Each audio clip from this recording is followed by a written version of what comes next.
कनखी कोना में हमरा बोलावे छे। हाँ भैया के साली मारी के कनखी कोना में हमरा बोलावे छे। भैया के साली मारी के कनखी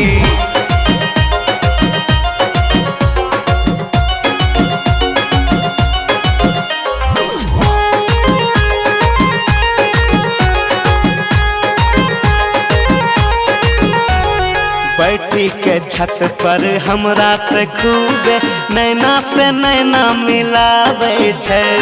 करे छे हमरा से मीठी मीठी बतिया टाइम से खाना खिलावे छे। टाइम से खाना खिलावे छे। हाँ बैठी के छत पर हमरा से खूबे नैना से नैना मिलावे छे। करे छे हमरा से मीठी मीठी बतिया टाइम से खाना खिलावे छे। सोना बाबू जानू कही के आपन गोदी में हमरा सुलावे छे। सोना बाबू जानू कही के आपन गोदी में हमरा सुलावे छे। भैया के साली मारी के कनखी कोना में हमरा बोलावे छे।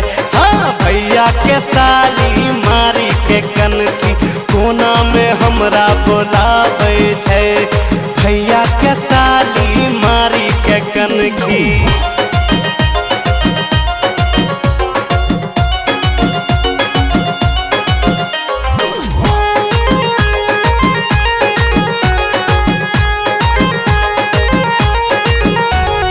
लागे छे हमरा से प्यार करे छे।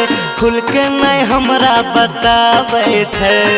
भीतर से खूबे चाहे छे हमरा ऊपर से थोड़ा जतावे छे। ऊपर से थोड़ा जतावे हाँ लागे छे हमरा से प्यार करे छे। खुल के नहीं हमरा बतावे छे। भीतर से खूबे चाहे छे हमरा ऊपर से थोड़ा जतावे छे। पूछला पर कुछ नहीं बोले छे खाली देखी देखी मुस्कावे छे।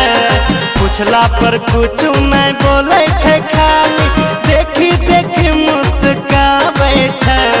भैया के साली मारी के कनखी कोना में हमरा बोलावे छे।